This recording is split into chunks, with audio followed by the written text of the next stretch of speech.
الحمد لله نحمده ونستعينه ونستغفره ونعوذ بالله من شرور أنفسنا وسيئات أعمالنا من يهده الله فلا مضل له ومن يضلل فلا هادي له أشهد أن لا إله إلا الله وحده لا شريك له في الخلق والأمر وأشهد أن محمدًا عبده ورسوله أما بعد إن خير الحديث كتاب الله وخير الهدي هدي محمد صلى الله عليه وسلم وشر الأمور محدثاتها فإن كل محدثة بدعة وكل بدعة ضلالة وكل ضلالة في النار من أطاع الله ورسوله فقد رشد واهتدى ومن عصى الله ورسوله فقد ضل وغوى أعوذ بالله من الشيطان الرجيم بسم الله الرحمن الرحيم إنا نحن نزلنا الذكر وإنا له لحافظون وقال الله تبارك وتعالى في مقام آخر وإنه لتنزيل الكتاب لا يأتيه الباطل من بين يديه ولا من خلفه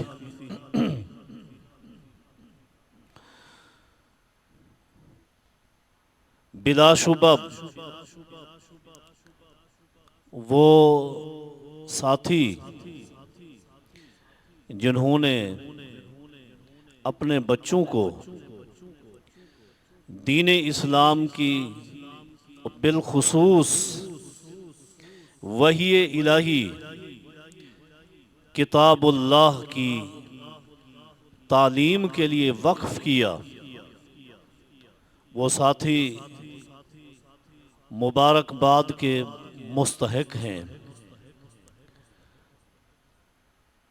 انہوں نے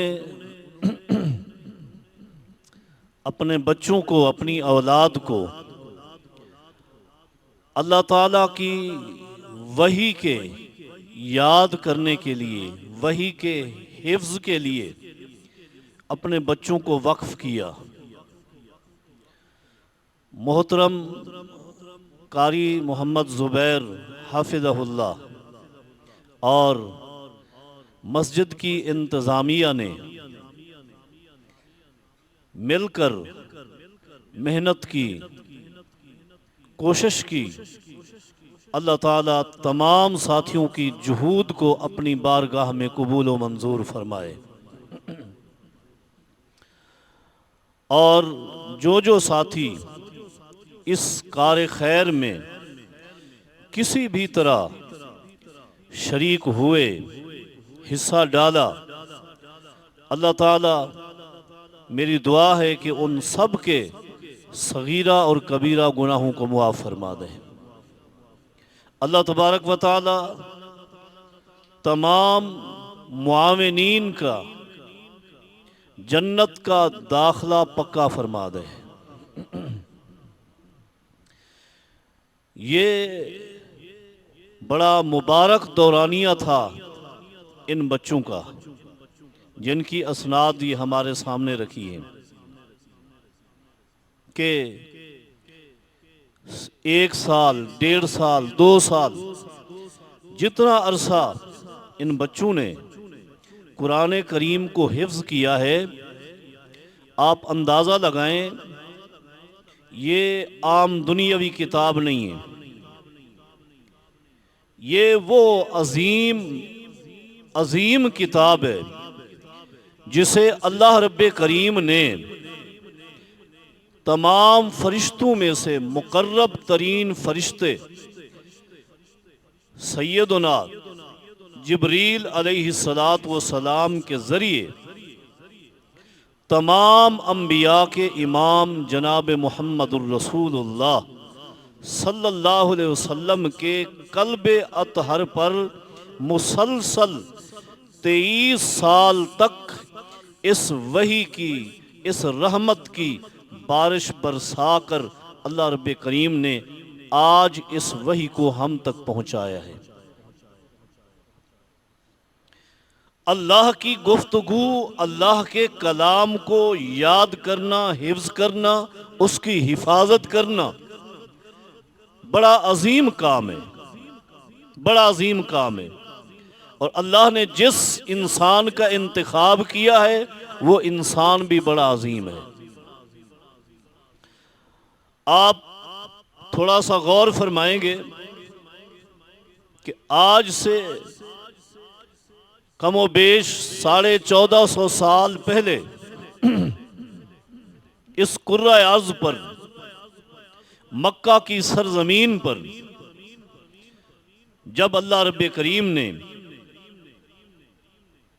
پوری انسانیت کی ہدایت کے لیے، رہنمائی کے لیے امام المرسلین، امام الموحدین، امام اعظم محمد الرسول اللہ صلی اللہ علیہ وسلم کا انتخاب فرمایا اور بذریعہ جبرائیل ان کے قلب اطہر پر قرآن کریم کا نزول فرمایا، تو مکہ والوں نے اور بالعموم عرب کے کئی ایک قبائل نے قرآن مقدس پر اعتراض کیے، انکار کیا۔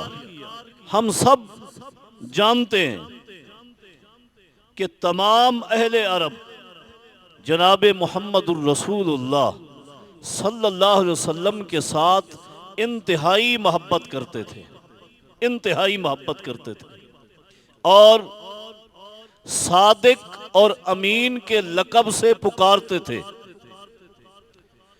سچائی اور امانت کی مثال اگر دینی ہوتی تو اس مثال کے لیے بھی محمد الرسول اللہ کی ذات کا انتخاب ہوتا صلی اللہ علیہ وسلم۔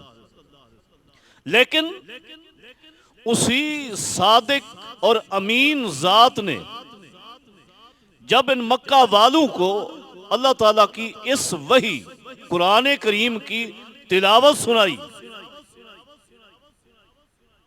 تو مکہ والوں نے تلاوت سننے کے بعد اس صادق و امین کو پتھر بھی مارے، اس صادق و امین کے راستے میں کانٹے بھی بچھائے، اوجڑیاں بھی پھینکی، مختلف انواع و اقسام کے ظلم کیے، اور سب سے بڑا ظلم کہ مسلسل 40 سال تک جس ہستی کے متعلق کہا کرتے تھے ما جربنا فیکا الا صدقا، ہم نے جب بھی آپ کا تجربہ کیا ہے آپ کو سچا اور امین پایا ہے، 40 سال کے مسلسل اس تجربے کے باوجود بھی انہوں نے کہا کہ اے محمد صلی اللہ علیہ وسلم، یہ کلام جو تو نے سنایا ہے یہ تو نے خود گھڑا ہے یا فلاں اجمی انسان ہے تجھے بنا کے دیتا ہے اور تو ہمارے سامنے تلاوت کرتا ہے؟ یہ اللہ کی وحی نہیں، یہ اللہ کا کلام نہیں، ورنہ اگر یہ اللہ کی وحی ہوتی، اللہ کا کلام ہوتا تو ہمیں کون سی تکلیف تھی کہ ہم اس کو نہ مانتے؟ اصل بات یہ ہے کہ یہ اللہ کا کلام ہی نہیں ہے، یہ اللہ کی وحی نہیں ہے۔ جب ہم اس کو اللہ کی وحی، اللہ کا کلام تسلیم کر لیں گے ہم آپ کا کلمہ پڑھ لیں گے، ورنہ ہم نہیں مانتے، یہ اللہ کا کلام ہی نہیں ہے۔ اللہ رب کریم نے غیر محسوس انداز میں اہل عرب کو، مکہ والوں کو ایک چھوٹا سا چیلنج کیا، اور وہ چیلنج کیا ہے؟ قرآن کریم کی بہت ساری سورتوں کی ابتدا میں پہلی جو آیت ہے اللہ رب کریم نے پہلی آیت حروف مقطعات سے کی. الف لام میم، الف لام را، کاف ہا یا عین صاد، قاف نون، یہ پہلی آیات ہے. یہ حروف مقطعات ہے. اللہ پاک نے اپنے پیارے پیغمبر صلی اللہ علیہ وسلم پر ان آیات کی، ان الفاظ کی وحی فرمائی ہے، لیکن معنی نہیں بتایا اور چھوڑ دیا بطور چیلنج کہ مکہ والو، آپ کا اعتراض ہے کہ یہ کلام محمد نے خود بنائے ہیں صلی اللہ علیہ وسلم. تم بھی عربی ہو، تم بڑے بلاغت کے ماہر ہو، فصیح ہو، بلیغ ہو.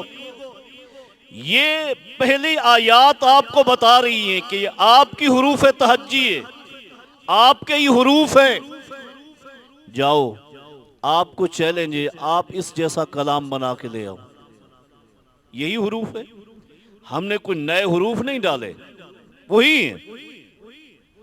اس جیسا کلام بناؤ.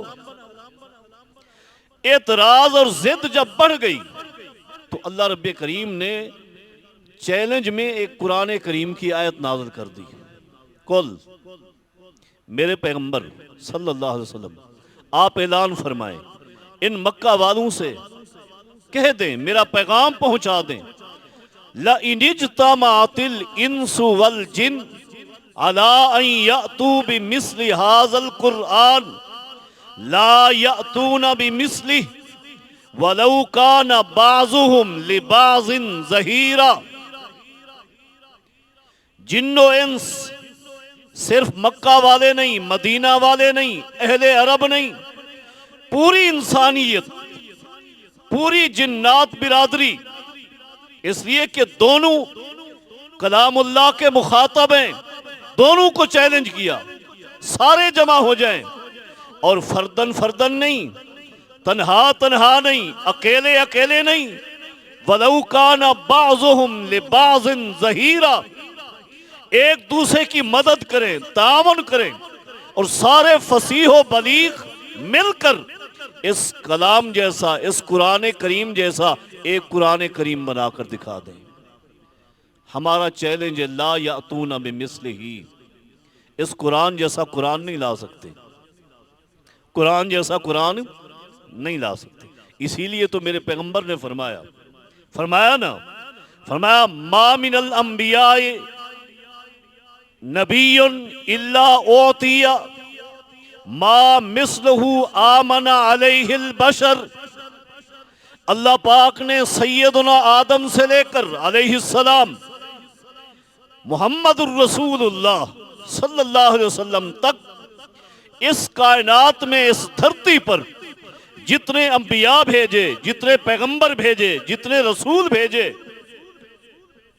ہر ایک نبی کو، ہر ایک رسول کو، ہر ایک پیغمبر کو اللہ نے ایسا معجزہ عطا کیا، ما آمن علیہ البشر، کہ اللہ کے اس رسول کے، نبی کے معجزے کو دیکھ کر لوگوں نے اس پیغمبر کا کلمہ پڑھا.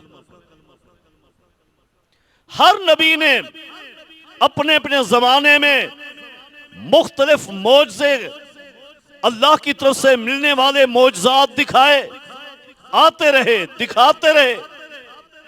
لیکن قربان جائیں، ہر نبی کا معجزہ جو تھا وہ وقتی تھا، فی زمانے ہی تھا. جب وہ نبی اور رسول اس دنیا سے چلا گیا، معجزہ بھی ساتھ چلا گیا. موسیٰ علیہ السلام نے لاٹھی کو پھینک کر سانپ بنایا. جب وہ دنیا سے چلے گئے، اب ان کی کتاب کو، تورات کو یاد کرنے والے حافظ و عالم کسی نے لاٹھی کو پھینک کر سانپ نہیں بنایا تھا، وہ معجزہ چلا گیا. لیکن فرمایا وَإِنَّمَا كَانَ الَّذِي أُوتِيتُهُ وَحْيًا أَوْحَى اللَّهُ إِلَيَّ. میرے معجزات بھی بہت ہیں، بڑے معجزے اللہ نے مجھے دیے، لیکن ان تمام معجزات میں عظیم ترین اور منفرد معجزہ وہ ہے کہ جو اللہ نے میری طرف وحی کی ہے. یہ میرا عظیم معجزہ ہے. اتنا عظیم معجزہ ہے, اتنا عظیم معجزہ ہے کہ میں محمد صلی اللہ علیہ وسلم خود یقین رکھتا ہوں فَأَرْجُو أَنْ أَكُونَ أَكْثَرَهُمْ تَابِعًا يَوْمَ الْقِيَامَةِ. ہر نبی کے معجزے نے امت کو فائدہ دیا, نبی کو فائدہ دیا, نفع دیا, قوم کو فائدے ملے. میرے کئی ایک معجزات قوم کو فائدے ملتے رہے, لیکن یہ وہ عظیم معجزہ ہے جس کا فائدہ, جس کا ثمرہ, جس کا پھل, جس کا نفع اتنی عظیم ہے کہ کل قیامت کے دن تمام انبیاء کی امتیں ایک طرف, مجھ اکیلے محمد کی امت صلی اللہ علیہ وسلم ایک طرف, تب بھی میں اپنی امت پر فخر محسوس کروں گا تمام انبیاء کی امتوں کے مقابلے میں. اور یہ سب کچھ میرے اس ایک معجزے کی وجہ ہے. فَأَرْجُو أَنْ أَكُونَ أَكْثَرَهُمْ تَابِعًا يَوْمَ الْقِيَامَةِ. یہ وہ میرا عظیم معجزہ ہے. تو میں یہ عرض کر رہا تھا, اللہ رب کریم نے چیلنج کیا. مکہ والے اس چیلنج کو قبول نہیں کر سکے. یہ نہیں کہ قبول نہیں کیا, کوشش نہیں کی, نہیں. مکہ والوں نے, فصیحوں نے, بلیغوں نے بڑی کوشش کی, محنت کی, آیات بنائیں, صورتیں بنائیں, لیکن جب بھی اپنوں کو بلا کر فیصلہ کیا تو ناکام ہوئے, نہیں بنا سکے. اللہ پاک نے اور چیلنج کیا, فَأْتُوا بِعَشْرِ سُوَرٍ مِثْلِهِ مفتریات. تم کہتے ہو کہ یہ قرآن کریم مفتر ہے, کھڑا ہوا ہے, بنایا ہوا ہے, جاؤ تم 10 صورتیں اس جیسی بنا کے لے آؤ. ہمت ہے 10 صورتیں بنا کے لے آؤ, نہیں لا سکے. اللہ رب کریم نے فرمایا جاؤ سنو, ان کنتم فی ریب مما نزلنا علی عبدنا فاتوا بسورۃ من مثلہ ودعوا شہداءکم من دون اللہ. اکیلے نہیں, اپنے سارے شیطانوں کو جمع کر لو اور قرآن کریم کے مقابلے میں صرف ایک سورت بنا کے لے آؤ, اور سورت بھی سورۃ الکوثر جتنا ہو, لے آؤ. نہیں لا سکے, مقابلہ کیا, کوشش کی, نہیں کر سکے, نہیں کر سکے. اور ایسا نہیں کہ اس وقت کوششیں ہوئیں, تا قیامت لوگ آتے رہیں گے, کوششیں کریں گے, قرآن کریم بنانے کی کوششیں کریں گے. کوئی اس میں کمی بتا کر, کوئی احکامات کی غلطی بتا کر, کوئی کسی انداز میں, کوئی کسی انداز میں کوشش کریں گے. قیامت تک یہ کوشش ہوتی رہے گی. آپ دیکھیں ایک چھوٹی سی بات, اور اپنی بات کو ختم کرتا ہوں. عباسی خلیفہ ہیں, خلیفہ مامون. خلیفہ مامون کے دربار میں امام بیہقی رحمہ اللہ نے نقل کیا ہے, ایک شخص آیا, یحییٰ ابن اقسم رحمہ اللہ, ایک عالم دین ہے. وہ بیان کرتے ہیں کہ ہم خلیفہ کے پاس بیٹھے ہوئے تھے, داخل یہودی, ایک یہودی آیا, اور عام نہیں تھا, یہودی بھی عالم دین تھا. یہودی عالم دین خلیفہ مامون, عباسی خلیفہ مامون کے پاس آیا, بیٹھا, فتکلم فاحسن الکلام, گفتگو کی اور بڑی اچھی گفتگو کرتا تھا, اپنے مسلک اور مذہب کے مطابق دینی گفتگو, بڑی اچھی گفتگو کی. جب اس کی گفتگو اور اس کا یہ انداز خلیفہ نے دیکھا تو کچھ دیر کے بعد فدعاہ الی الاسلام, مامون نے اس کو دعوت اسلام پیش کی. اس یہودی عالم دین کو دعوت اسلام پیش کی خلیفہ مامون نے. یحییٰ ابن اقسم رحمہ اللہ فرماتے ہیں فابا, اس نے انکار کر دیا, نہیں مانا, مجلس سے اٹھ کر چلا گیا. فلما کان بعد سنۃ, جب صرف 1 سال گزرا, 1 سال گزرنے کے بعد جاءنا یہودی وہو مسلم, 1 سال گزرنے کے بعد دوبارہ خلیفہ مامون کے پاس وہی یہودی عالم دین آیا لیکن اب مسلمان ہو چکا تھا. فتکلم فی الفقہ فاحسن الکلام، فقہی اعتبار سے، مسائل کے اعتبار سے بڑی اچھی گفتگو کی.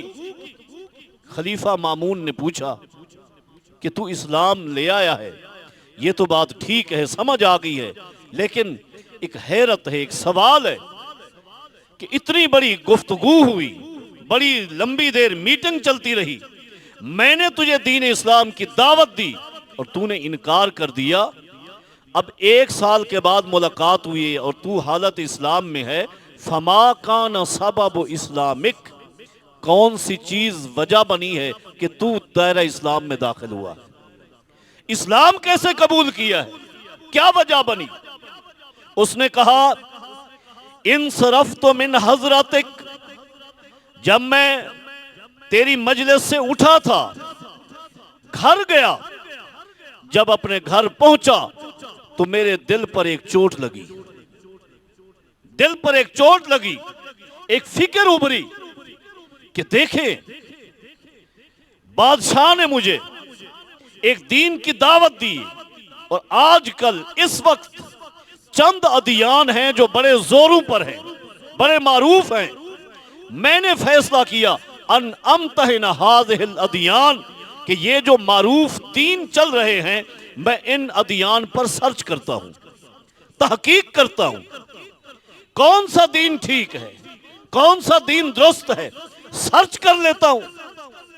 میں نے اپنی سرچ کی ابتدا کی، اور ابتدا کیا کی؟ فَعَمِدْتُ إِلَى التَّوْرَاتِ فَكَتَبْتُ 3 نُسَخٍ. میں تورات کا حافظ تھا. تورات کا کیا تھا؟ حافظ تھا.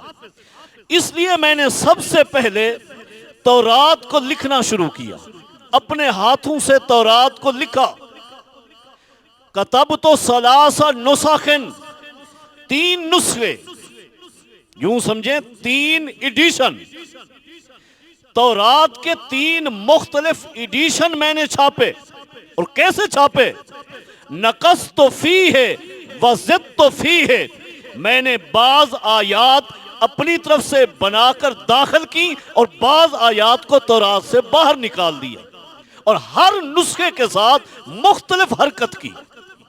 اس انداز میں 3 مختلف ایڈیشن بن گئے، کتابیں چھپ گئیں، بہترین بینڈنگ، خوبصورت بینڈ کر کے میں چلا. اور کہاں پہنچا؟ میں پہنچا کنیسہ پر، یہودیوں کے عبادت خانے پر پہنچا، اور میں نے آواز لگائی. دروازے پہ بیٹھ کر میں نے آواز لگائی کہ تورات کے بڑے پیارے نسخے ہیں، بڑے بہترین ہیں، ابھی لکھ کر آیا ہوں، آج ہی میں نے یہ چھاپے ہیں، جس نے تلاوت کرنی ہو، پڑھنا ہو، مجھ سے خرید لے. بس یہ میری آواز گئی تھی. اس عبادت خانے میں لوگ، عابد، زاہد، راہب اندر بیٹھے تھے، وہ باہر دوڑے ہوئے آئے. فَاشْتُرِيَتْ مِنِّي، ہاتھوں ہاتھ انہوں نے مجھ سے خرید لی، فوراً خرید لی. خریدنے کے بعد انہوں نے مجھے رقم دے دی، کتابیں لے لی. میں رقم لے کر اپنے گھر رخصت ہو گیا، چلا گیا. لیکن میرے دل میں یہ بات تھی، جو حرکت میں نے کی ہے وہ میرے دل میں تھی کہ تورات کی بعض صورتوں میں آیات بڑھا دی، بعض سے آیات کم کر دی. کوئی آبجیکشن لگ جائے گا، اعتراض ہو جائے گا، کوئی بندہ آ جائے گا. بڑا عرصہ انتظار کیا، لیکن ایک بھی یہودی واپس نہیں آیا. کسی نے آ کر اعتراض نہیں کیا. جب لمبا عرصہ گزر گیا، فَعَمَدْتُ إِلَى الْإِنْجِيلِ، پھر میں نے انجیل کا رخ کیا. فَكَتَبْتُ 3 نسخ، میں نے بالکل اسی طرح زدت فیہا ونقصت، انجیل کے بھی 3 ایڈیشن چھاپے، اور ہر ایڈیشن میں یہی حرکت کی کہ بعض آیات میں اضافے کیے اور بعض کو وہاں سے مسح کر دیا، ختم کر دیا. چھپ گئے، جلد ہو گئی. فَأَتَيْتُ الْبِيَعَةَ، میں عیسائیت کے عبادت خانے کی طرف آیا. میں نے وہی آواز لگائی، عیسائی دوڑتے ہوئے آئے، باہر آئے. فَاشْتُرِيَتْ مِنِّي، فوراً مجھ سے وہ 3 ایڈیشن خرید لیے. رقم دے دی، چلے گئے۔ میں نے کچھ انتظار کیا کہ کوئی اعتراض کرے گا، آبجیکشن لگ جائے گا، کسی نے کچھ نہیں کیا۔ اب میں نے کیا کیا؟ فَعَمِدْتُ إِلَى الْقُرْآنِ، میں نے قرآن کریم کا نسخہ اٹھایا۔ قرآن کریم کا میں حافظ نہیں تھا، تورات و انجیل کا تو میں حافظ تھا۔ اب میں نے قرآن کریم اٹھایا، اپنے سامنے قرآن کریم کو رکھ دیا اور لکھنا شروع کر دیا۔ قرآن کریم کا بھی میں نے وہی حشر کیا، زدت فیہا ونقصت، قرآن کریم کی بعض صورتوں کی بعض آیات میں نے ختم کر دی اور بعض صورتوں میں کچھ آیات میں نے اپنی طرف سے عربی جملے بنا کر داخل کر دیے۔ کتبت ثلاث نسخ، 3 ایڈیشن قرآن کریم کے چھاپنے کے بعد میں اپنے علاقے کی بہترین مسجد کے دروازے پر پہنچا۔ یہاں بڑے پیسے والے مالدار لوگ ہوں گے، شوق میں خریدیں گے، خوبصورت بینڈنگ کی بڑی زیب و زینت کے ساتھ مسجد کے دروازے پہ میں نے آواز لگائی، لوگ باہر آئے، فوراً خریدنا شروع کر دیے۔ لیکن اے مامون سنیے، اللہ کی قسم ہے ابھی تک آخری نسخہ میرے ہاتھوں میں موجود تھا۔ لوگ واپس آئے، فَرَمَوْهُ، انہوں نے میری گود میں وہ نسخے جو خریدے تھے پھینک دیے اور کہنے لگے تو کذاب انسان ہے، تو قرآن کریم پر ظلم کر رہا ہے، تو نے اضافہ کیا ہے، یہ کمی کی ہے، یہ اضافے ہیں، یہ کمیاں ہیں، یہ قرآن کریم نہیں ہے، ہم اس کو قرآن کریم نہیں مانتے، جا واپس لے جا۔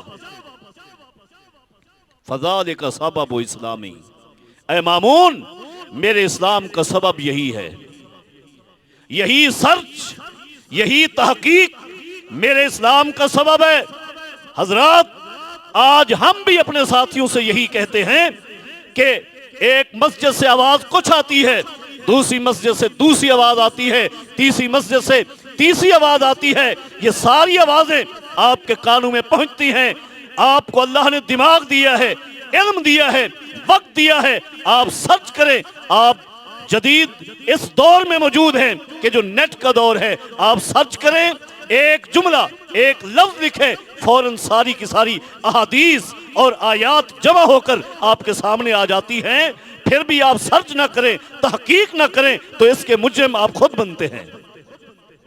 اس شخص نے سرچ کیا ہے، تحقیق کی، دین اسلام قبول کر لیا، قرآن کریم کی یہ شان، واپس آیا۔ اب یحییٰ بن اقسم رحمہ اللہ جو اس منظر کے عینی شاہد ہیں خود فرماتے ہیں فحججت تلک السنہ، اسی سال میں مکہ گیا، حج کی نیت سے مکہ گیا۔ دوران طواف وقت کے عظیم محدث، عظیم امام سفیان بن عیینہ رحمہ اللہ سے ملاقات ہو گئی۔ میں نے ملاقات کی اور ان کے سامنے میں نے یہ پورا واقعہ عرض کیا۔ جو ہی واقعہ سنا، امام سفیان ابن عیینہ رحمہ اللہ نے مجھے فرمایا کہ یہ واقعہ سچ ہے، درست ہے، تصدیق ذالک فی کتاب اللہ، میں اس پورے واقعے کو سچ مانتا ہوں اس لیے کہ اس کی تصدیق خود اللہ کا قرآن کرتا ہے۔ میں نے ان سے پوچھا کیسے؟ قرآن کریم اس کی تصدیق کیسے کرتا ہے؟ امام ابن عیینہ رحمہ اللہ نے فرمایا اللہ رب کریم نے تورات نازل کی، انجیل نازل کی، دونوں کتابیں نازل کرنے کے بعد اللہ رب کریم نے ان کا تذکرہ کرتے ہوئے قرآن کریم میں فرمایا ہے بِمَسْتُحْفِظُوا مِن کتاب اللہ من شیء، اللہ نے تورات نازل کرنے کے بعد اس کی حفاظت کا ذمہ یہودیوں کو دیا تھا، یہودیوں نے ضائع کر دیا، تباہ کر دیا، برباد کر دیا۔ اللہ نے انجیل نازل کی، انجیل کی حفاظت کا ذمہ اللہ نے نصارہ کو، عیسائیوں کو دیا، عیسائیوں نے، نصارہ نے اس انجیل کو ضائع کر دیا، تعویل کر دی، تحریف کر دی۔ جب قرآن کریم اللہ رب کریم نے جناب محمد الرسول اللہ صلی اللہ علیہ وسلم کے قلب اطہر پر نازل فرمایا تو اس کی حفاظت کا ذمہ کسی انسان پر نہیں ڈالا، کسی نبی پر نہیں ڈالا، کسی ولی پر نہیں ڈالا، بلکہ اللہ رب کریم نے خود فرمایا ہے اِنَّا نَحْنُ نَزَّلْنَا الذِّكْرَ وَإِنَّا لَهُ لَحَافِظُونَ فَلَمْ يَزِغْ جب اس کی ذمہ داری اللہ نے اپنے اوپر سے ڈالی ہے، خود اپنی ذات کو سونپی ہے، تو قرآن کریم کا ایک نقطہ، ایک حرف بھی کبھی قیامت آ سکتی ہے، ضائع نہیں ہو سکتا۔ یہ وہ کتاب ہے، وہ عظیم کتاب ہے۔ حسن بصری رحمہ اللہ فرماتے ہیں لا یاتیہ الباطل من بین یدیہ ولا من خلفہ۔ اللہ فرماتے ہیں قرآن کریم وہ کتاب کہ باطل نہ اس کے آگے سے داخل ہو سکتا ہے نہ پیچھے سے۔ معنی کیا ہے؟ حافظہ اللہ من الشیطان، اللہ نے قرآن کریم کی حفاظت فرمائی ہے، شیطان اس کے قریب نہیں آ سکتا۔ لا یزید فیہ باطلا، باطل کا ایک نقطہ بھی شیطان ایڑی چوٹی کا زور لگا لے قرآن کریم میں داخل نہیں کر سکتا۔ ولا ینقص منہ حقا، جو قرآن کریم کا نقطہ اللہ نے لگا دیا ہے، حق ہے، اللہ کی وحی ہے، شیطان کے سارے چیلے ایڑی چوٹی کا زور لگا لے ایک نقطہ بھی مٹا نہیں سکتے ہیں۔ یہ حفاظت اللہ نے کی ہے، اور اس حفاظت کا جو طریقہ اللہ نے اپنایا ہے وہ طریقہ یہ ہے کہ اللہ نے آپ جیسے لوگوں کا انتخاب کیا ہے، آپ جیسے لوگوں کا انتخاب کیا جن کے دلوں کو اللہ نے اس کلام مقدس کی حفاظت کے لیے چنا کہ اس دل میں میری وحی محفوظ ہو جائے، اس دماغ میں میری کلام محفوظ ہو جائے۔ نیٹ کا دور ہے، سائنس کا دور ہے، آپ سرچ کریں، سائنسدان اس تجربے پہ پہنچے ہیں کہ دنیا کی کوئی کتاب جس کو بھی لوگ حفظ کرتے ہیں، یاد کرتے ہیں، ایسی کتاب نہیں ہے جو اثر، جو تاثیر ایک یاد کرنے والے کے دماغ پر قرآن کریم تاثیر چھوڑتا ہے۔ وہ تاثیر کیا ہے؟ وہ کہتے ہیں کسی بھی کتاب کو یاد کر لو، آپ کا دماغ ویسے کا ویسا ہے، کوئی نشانات نہیں، کوئی لہریں نہیں۔ جو بچہ قرآن کریم کو حفظ کرتا ہے، آپ اس کے دماغ کو سرچ کریں، دیکھیں، چیک کریں، قرآن کریم جو ہی یاد کرتا ہے اس کے دماغ پہ لہریں بنتی ہیں، لکیریں بنتی ہیں، نشان بنتے ہیں، اور یہ نشان، یہ لہریں وہ انمٹ نشان ہیں۔ جب بچے کو موت آ سکتی ہے، قبر میں داخل ہو سکتا ہے، قیامت کے بعد جنت کے درجات چڑھتا جائے گا، لیکن اس کے دماغ سے یہ لہریں ختم نہیں ہوں گی۔ یہ وہ لہریں ہیں جن کے حفاظت کا انتخاب اللہ رب کریم نے ان معصوم بچوں کا انتخاب کیا ہے، معصوم بچوں کا۔ اور میں کہتا ہوں، اور میں نے اپنے شیوخ سے بھی سنا، علامہ ارشاد الحق عصری حفظہ اللہ تعالی محقق العصر ہے، فرمایا کرتے ہیں کہ ایک صحیح اور عظیم عالم دین بننے کے لیے اس عالم دین کو لازمی ہے، ضروری ہے کہ وہ قرآن کریم کا حافظ ہو، اس لیے کہ شریعت کے پورے علم کا جو سب سے عظیم اور بڑا خزانہ ہے وہ قرآن کریم ہے۔ تمام مسائل کے اتحادات، استنباطات، استدلالات، سارے کے سارے سب کا ماخذ قرآن کریم ہے۔ اس لیے ایک عالم دین کا حافظ قرآن ہونا لازمی اور ضروری ہے، لازمی ہے۔ یہ وہ عظیم کتاب ہے، عظیم کتاب ہے۔ اللہ نے اس وقت بھی حفاظت فرمائی، فرما رہا ہے حفاظت، اور یہ ذمہ داری اللہ نے ایسی لگائی ہے کہ خود انتخاب کیا، خود انتخاب کیا، ان کے ذہنوں میں، دل و دماغ میں بٹھا لیا، محفوظ ہیں، اور ایسا محفوظ ہے کہ پورے کا پورا قرآن کریم ایک قاری قرآن مصلی پہ کھڑے ہو کر، ابھی ماہ رمضان گزرا ہے، آپ کو سنایا ہوگا، آپ نے سنا ہوگا، انسان ہے، بشر ہے، کبھی غلطی ہو جاتی ہے، کبھی غلطی ہو جاتی ہے، لیکن قربان جائیں، قرآن کریم وہ عظیم کتاب ہے، وہ عظیم معجزہ ہے کہ جو ہی ایک نقطے کی، ایک زبر کی، ایک زیر کی، ایک جزم یا ایک شد کی قاری قرآن نے غلطی کی، پچھلی صف سے دوسرے قاری قرآن نے فوراً تصحیح فرمائی۔ یہ اللہ کا اعجاز ہے، یہ معجزہ ہے۔ قرآن کریم نبی اکرم صلی اللہ علیہ وسلم کا وہ عظیم معجزہ ہے کہ جو انمٹ معجزہ ہے، انمٹ معجزہ ہے۔ یہ وہ عظیم ذمہ داری ہے۔ جن بچوں نے قرآن کریم حفظ کیا وہ عظیم انسان ہیں، عظیم انسان۔ آپ تھوڑا سا غور فرمائیں، یہی خلفائے عباسیہ ہیں اللہ اکبر۔ علماء امت کا ایک قول ہے، بڑا معروف قول ہے، فرماتے ہیں کہ اس امت محمدیہ پر دو انسان ایسے گزرے ہیں جن دو انسانوں کا پوری امت پر ایسا احسان ہے کہ پوری امت مل کر ان دو انسانوں کا احسان نہیں اتار سکتے، احسان کا بدلہ کوئی نہیں دے سکتا۔ اس امت کے دو انسان، نمبر ایک ابو بکر صدیق رضی اللہ عنہ، کیا احسان ہے، یوم الردا نبی اکرم صلی اللہ علیہ وسلم دنیا سے چلے گئے، آپ کی وفات ہو گئی، عرب کے مختلف قبائل نے زکوٰۃ کا انکار کیا، مرتد ہو گئے، عمر جیسے جری انسان، بہادر انسان لوز ہو گئے۔ کہا ابو بکر کیا کرتے ہو، جہاد کیوں کرتے ہو، انہوں نے کلمہ پڑھا ہے۔ ابو بکر صدیق نے فرمایا جس نے نماز اور زکوٰۃ میں فرق کیا میں اس کے خلاف جہاد کروں گا۔ کچھ دنوں کے بعد سیدنا عمر فرمایا کرتے تھے کہ لوگوں، ابو بکر کی رائے وہ عظیم رائے تھی کہ بعد میں اللہ نے میری بھی شرح صدر فرمائی۔ تو ایک انسان ابو بکر صدیق ہیں جنہوں نے فتنے کے اس دور میں امت کی حفاظت کی، فطروں کا قلع کما کیا۔ اس عظیم انسان کا اس امت محمد پر احسان ہے کہ اس احسان کا بدلہ کوئی نہیں دے سکتا۔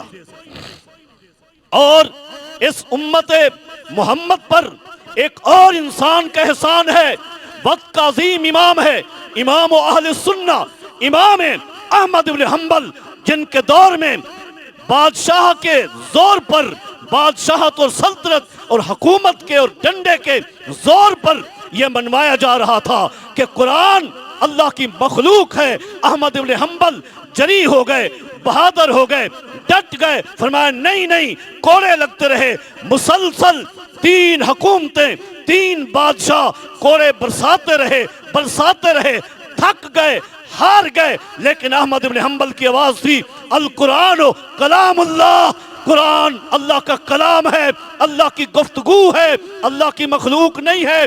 ایتونی بشیء من کتاب اللہ و سنت رسولی، احمد بن حنبل کو منوانا ہے، قرآن کی آیت لاؤ، قرآن کی آیت کہے کہ قرآن مخلوق ہے مان جاؤں گا، قرآن کی آیت نہیں ہے حدیث لے آؤ، حدیث کہے کہ قرآن اللہ کی مخلوق ہے احمد مان جائے گا، ورنہ جان تو جا سکتی ہے، احمد قرآن کو اللہ کی مخلوق نہیں مانے گا، یہ اللہ کا کلام ہے۔ اس امت پر یہ دوسرا عظیم احسان امام اہل سنہ امام احمد بن حنبل کا ہے، اور وہ کیسے ہے؟ قرآن کریم کی حفاظت کر کے ہے،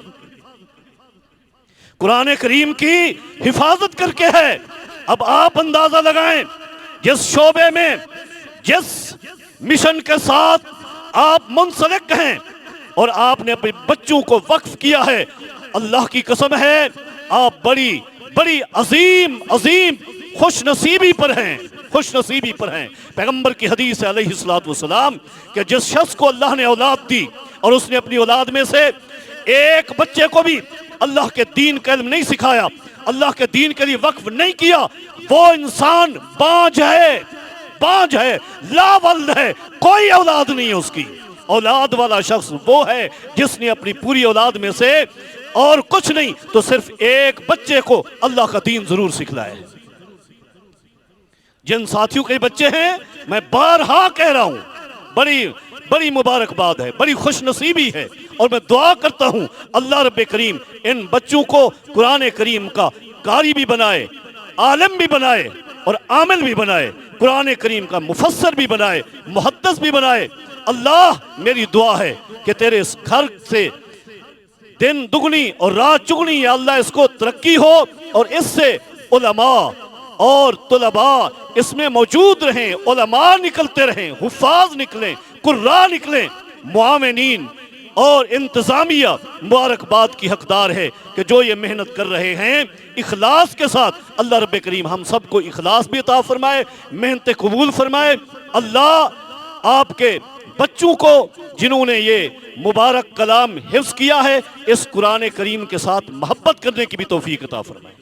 اس کو یاد رکھیں، بھولیں نہ، اس کو یاد رکھیں، اس کے ساتھ محبت رکھیں اور اس کا مزید علم حاصل کریں۔ اللہ رب کریم ہم سب کا حامی و ناصر ہو۔ اقول قولی ھذا استغفر اللہ لی ولکم ولسائر المسلمین وآخر دعوایا ان الحمد للہ رب العالمین۔